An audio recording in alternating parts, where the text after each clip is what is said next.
but there's Zoe Hawass, the Book of Mormon, the Giza pyramids, all have in common. And the King James Bible, and big boats that were made for pharaohs, and Moab. See that?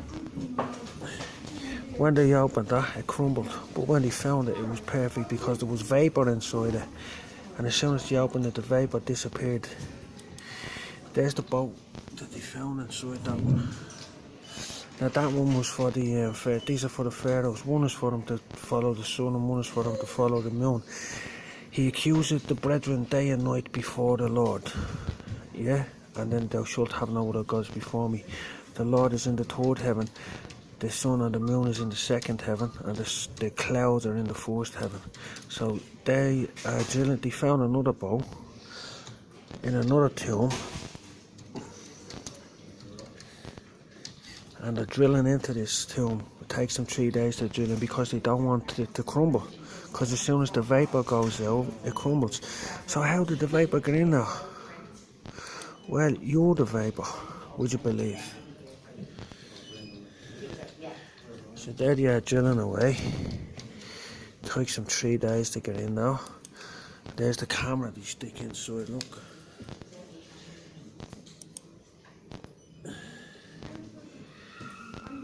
Now there's the desert. There's no water in the desert, remember that, look. See the desert? It's bone dry, and 3 days to go down 3 meters in the middle of the desert. There's no water down there. There's no water in the, well, there shouldn't be any water, but there is. Your water. There it is, there inside the tomb, look. Where's it coming from? Well, when they drilled down into that tomb, they put a camera in and there's loads of water. See, it's coming in, but you don't know where it's coming from. And the things are still preserved in there. So there's a verse in the Bible, thou shalt have no other gods before me, thou shalt not lift a towel upon a stone. There's something that's alive. How did that creature get inside there and live inside there? Well, this word Ali is apparently in the old days. They raised stones, fire and brimstone, pillars of fire fall from the sky. When the red dragon comes down, Michael and the angels battle with the red dragon. He comes down and spews out water, and the resurrection happens, and all of the trials and tribulations that are mentioned in the book of Genesis or book of Revelations. Exodus, if thou make an altar of stone for me, thou shalt not build it of cut stone, new stone. If thou wield a tool upon it, thou hast polluted it. Polluted it means take. God gives life, so polluted it takes life. That's the. And if thou make an altar of stone, thou shalt not build it of hewn stone, thou shalt not lift a tool upon it. And then Deuteronomy, that was Exodus 20:25, and Deuteronomy 27, chapter 4 says, moreover thou shalt build there an altar to the Lord thy God of a stone, thou shalt not wield an iron tool upon it, and thou shalt not put steps on it. You're not supposed to put steps going up the either. So churches, synagogues and mosques are polluted. And here we have King James Bible, James 4, verse 14, chapter and verse, and it says, what is your life? It is even vapor that appeareth and passeth away in a little time. And then on Psalms 144, it says, Psalms 144 verse 4 says, man is like unto vanity. Vanity is translated into vapor. People are like vapor, and their days are like the shadow that disappears. So what does that have to do with Moab? Moab, this is Jeremiah 48:11, King James version of the Bible. Moab was being at ease from his youth. He had settled in his lees. The lees are above you, and had not been emptied from vessel to vessel. So there's something full of water. Neither had he gone into captivity, whilst thy sickness remains. And he hadn't gone into captivity. He hasn't gone into hell. Moab is Gilgamesh. Gilgamesh is Cain. Cain built the 4 cities. Cain's cities are the concept of the first murderer. a psychopath who was a murderer from the start. He killed his own brother out of jealousy and spite, and he was the one that came up with the concept of chopping down all the trees, polluting the water, killing the animals, and doing human sacrifice and creating idols. That was him.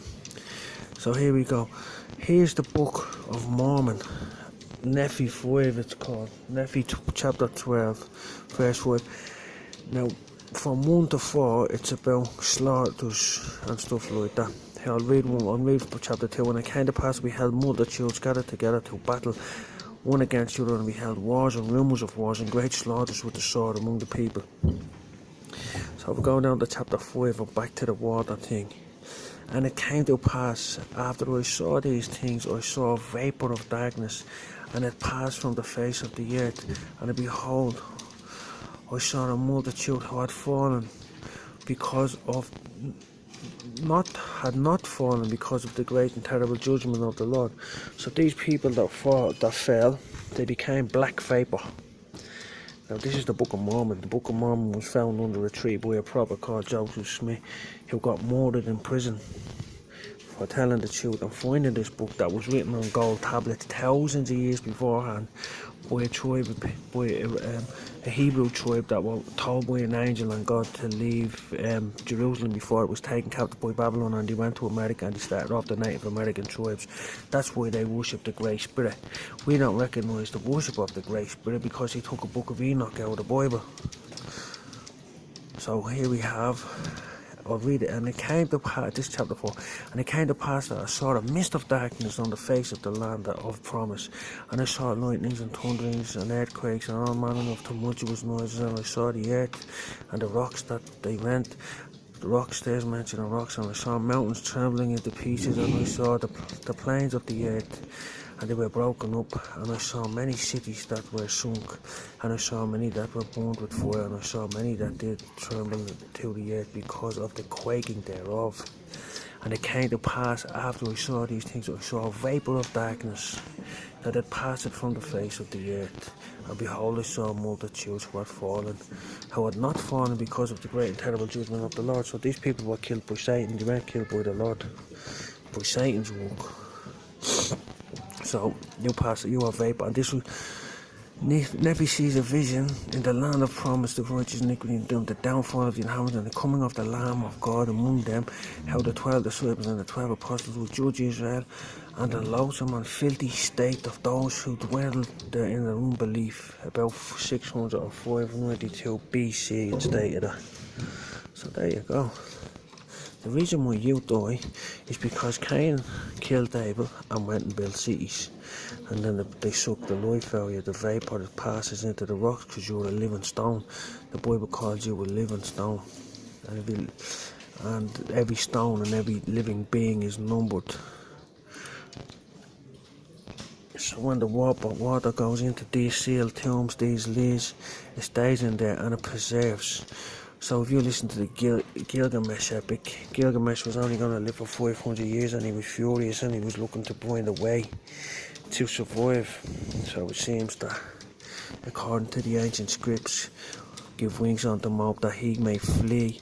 He went up into something called a Lee, and then when them leaves are broken down, he's the dragon.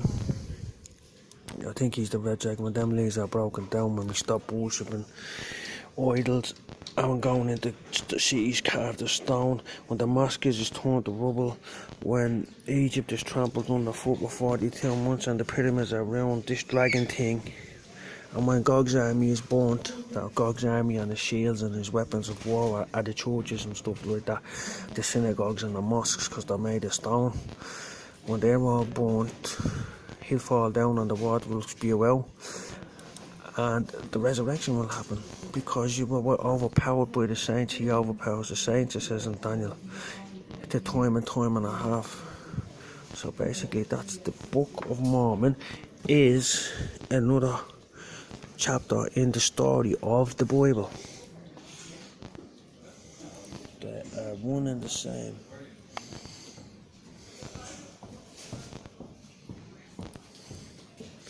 And you shouldn't find that in any way, shape or form odd because there was 100 and something books in the Bible. 225 at the Council of Nicaea, and they just hid them and burnt them and destroyed in the Vatican vaults. They're hidden in Vatican vaults. Holy popery, it stinks to high heaven, it's holy popery.